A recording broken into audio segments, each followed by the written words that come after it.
tama na! Sinira mo yung pamilya namin! Sinira mo yung pamilya natin!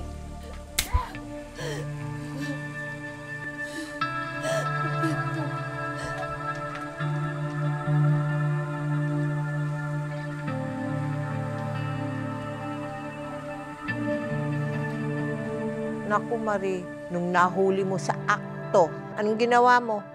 Hinarap ko po sila. Pinuntahan mo silang dalawa. Opo. Naalala mo ba yun sa kinikwento niya? Opo. Ay, naalala mo. O, Pinuntahan ngayon. ko po, umuwi kami. Doon kami nag-away sa bahay. Ba't mo kasi ako pinakasalan? Hindi ka mapalasawa sa buhay binahata mo. MJ, makit ka muna sa kwarto. Ba't mo Sige na. pinapaakyat? Ha?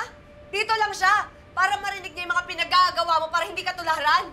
Pwede pa tumahimik ka na, Maria? Naririndi na ako sa boses mo eh. Huwag mo ako pagtataasan ng boses, ha? Pagkatapos mong magpakasaya sa kabit mo? Bakit hindi ko naman pinapabayaan yung mga anak natin, ah? Joey, obligasyon mo. Obligasyon mong maging mabuting ama. Nangako ka sa akin eh. Nangako ka sa akin, di ba? Saksi ang Diyos at mga tao. Sabi mo, ako lang yung mamahalin mo. Ako lang.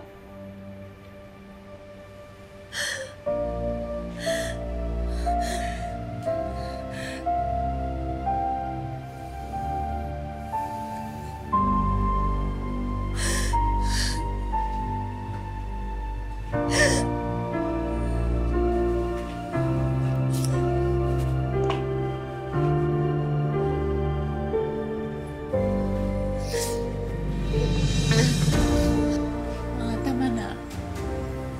Baka naman magkasakit ka. Wala naman akong ginagawa eh. Bakit niloko ng tatay mo? Naging mabuting ina naman ako sa inyo, di ba? Bakit ako niloloko ng tatay niyo?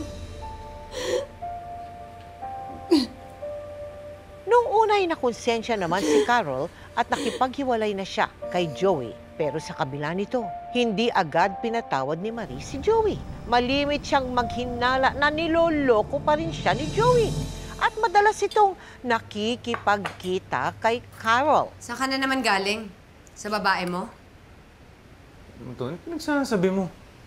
Dito mo na masubukan akong pintor.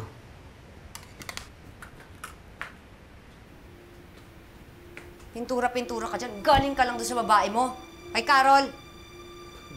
O ito, tawagan mo si Erlo para malaman mo kung saan talaga ako galing. Para malaman mo rin na kung talagang kami pa rin ni Carol. Sige, tawagan mo. Alam, di mo nagsasabi. Bakit masisisi mo ba ako kung wala akong tiwala sa'yo? Alam mo, pagod na ako. Pagod na ako, Marie.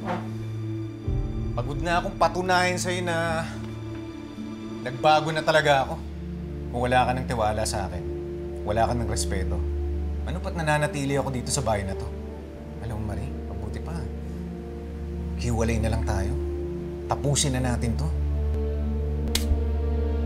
Ang dali mong sabihin yan, maghiwalay tayo?